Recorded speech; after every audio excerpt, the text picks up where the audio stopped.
Hey, how you doing?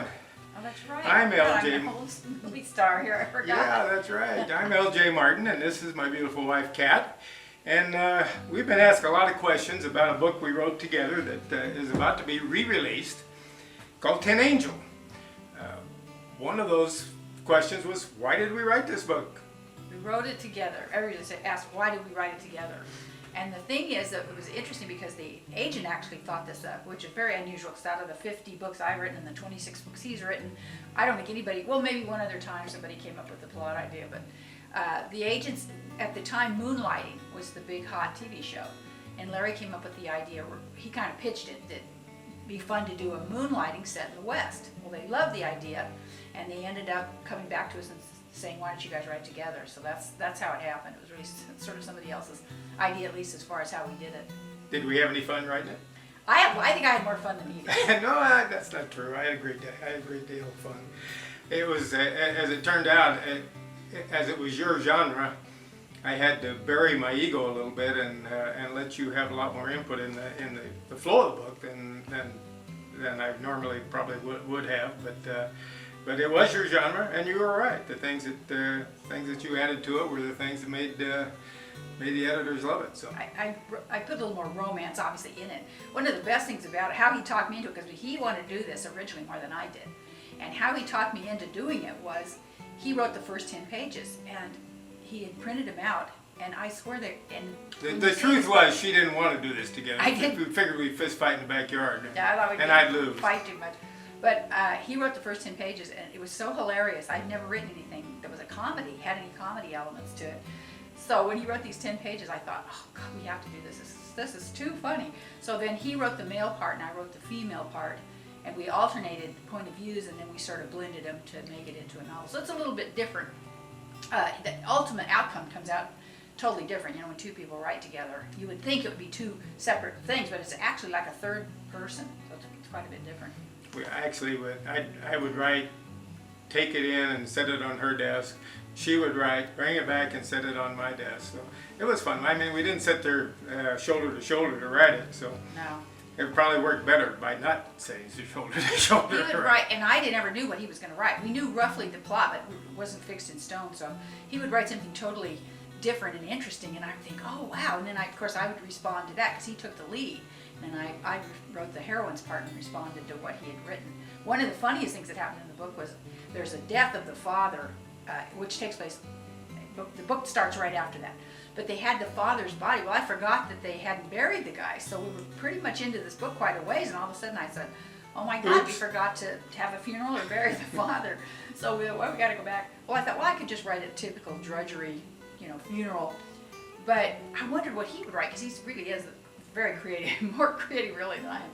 And he came back and had this Chinese funeral. It's hilarious. So we played off of that, and that was through the whole book really. Some of the people, friends of the guys in the. By the way, the book is set in the Barbary Coast in San Francisco, right after the gold rush and the time when the city was going great guns. And it's about a young Boston girl who finds out her father has passed and left her his businesses, including what she thinks is a restaurant, which turns out to be a brothel. And the hero in the book is the manager of her father's business. Tin Angel is the name of the brothel on the Barbary Coast, and she's coming out she thinks to take part in this restaurant, which of course is not a restaurant, but so it's kind of a shock to her system when she gets out here and finds out it's a brothel. It was fun to write, and I hope it's fun to read. I think it's fun, and it hasn't been read very much because they wouldn't let us use our real names on the book. They made us, in fact, he was one of the first men to ever write a romance. Actually, I think the first man to ever have his picture in. He was the first guy. We put at the big concession they made is they put a picture of the two of us together on the inside back cover, and he was the first guy they ever did that. And they tell our real names in the back of the book, but in the cover it just says Tin Angel by Kathy Lawrence. That was the original book. Because they put Kat, they changed it to Kathy, and Larry they made it into Lawrence. So we did have some battles with editors over this one. One of the funny ones was these girls in New York are not used to Westernisms, and the hero refers to a girl as a Palomino blonde. Her. It's Jesse, Yeah, isn't it? yeah, I guess so. Or maybe, I don't know. I can't, now. Anyway, these editors went crazy. They thought that was the most demeaning thing in the world. But my darling defended it, and Yeah, and we he won made him that take one. out, he had all these little funny references in it. One of the copy editors they went through the whole book and took out every Western, anything that was in the book. And I thought, oh my God. So I talked to the editor, this was a sub person.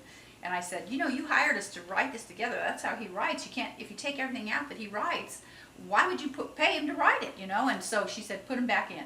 So I spent 3 full days putting all these words that they had taken out back in the book. So I'm happy. Turned out, I mean, it really makes a lot of difference in the story. One of the other questions was, did the book turn out differently than it would have had we were either of us written it individually? And it was interesting because when you write a book, two people collaborate on a book like that, you would think that it would be like 2 separate voices, especially if he did one and I did the other. But the truth is, it came out almost like a third person because we're kind of meshing our voices together. But it made it a lot fun and made it an interesting thing to write. And we had a lot of fun characters in it. Oh, we had great. We had really interesting. I mean, Jake Weston is this guy that owns the whorehouse. He's a partner in the whorehouse. Yeah, he's now a partner in the whorehouse and one of my big contributions was that they were going to be 50-50. The father left the heroine, his daughter, Jessica, half an interest, and I thought it would be fun to make her have 51% since she didn't know a darn thing about the business. And she was young anyway. So they were constantly, Jake had one point of view and Jessica has the opposite point of view and she's got 51%, so he was constantly battling her to try to get her to do the right thing. It was really, it made it fun. In the Barbary Coast, and of course, it was the greatest. The gold rush was the biggest migration of people in the history of the earth, and it was full of Sydney ducks and Peruvians and Chinese and even some Japanese and lots of folks from Europe and lots of folks from the east coast of the United States. So it was a fascinating time. Larry always likes to use colorful characters when he writes it, so it made it more fun because I don't tend to be quite as wild in that area as he is. And we had Goofy, maybe. We had some, and the other girls in the house, of course, were really fun too to write about the prostitutes in the house that were just really, really cute characters. Ladies of the Night. Ladies of the Night, right? That's right. So it's a fun book. Yeah, I can't tell you how much fun I had writing it actually, and it was kind of like reading a book that you're writing, because as we passed it back and forth, I'd walk out of my office and throw some pages on her desk, and then she'd walk back in later and throw some pages on my desk. So it was a different experience, really different than writing a book alone. Collaboration is both great fun and frustrating at times. And then people ask us, well, why haven't you done it again? And actually, I did try to get him to do a really difficult book. It was actually a book set in Bartlesville that someone had come to us with an idea. That was another time we had somebody come to us with an idea. And I thought it would be fun to collaborate on that. And it was a really difficult project, and I was doing other things. And at one time or another, somebody has a contract to fulfill. Either Yeah. she did, or at that time I did with Bantam, and you tried to fit in a spec, kind of a book on spec, because it was a spec. This book was contracted ahead, but a lot of times, if you want to do anything different, you're pretty much doing it on spec. You don't know if anybody's going to buy it, so you're spending your time writing something that might never sell and might not make any money. So, which is important. You got to make the house payments. That's right. Anyway, it's been so very, very nice having you here with us. I hope we answered some questions about Ten Angel, a book we wrote together that's now available on Amazon. It's also available on Kindle and I think on Smashwords and lots of Pretty much ebook everywhere. formats. So Nook. great! Nook. It's a great fun, something different. If you're a Cat Martin reader, certainly something a little different. If you're L.J. Martin reader, it's something way different. So. By the way, this has a really beautiful new cover, which Larry designed, and it's just a really, and it is a print book. So if you guys don't read Kindles and whatever, it's a print book, and it's got this really great cover. So I hope you'll give it a try. Anyway, we hope you take a look at it. We enjoyed having you here in the library. Come back and see us again. It's Ten Angel, Cat, and L.J. Martin. Thanks.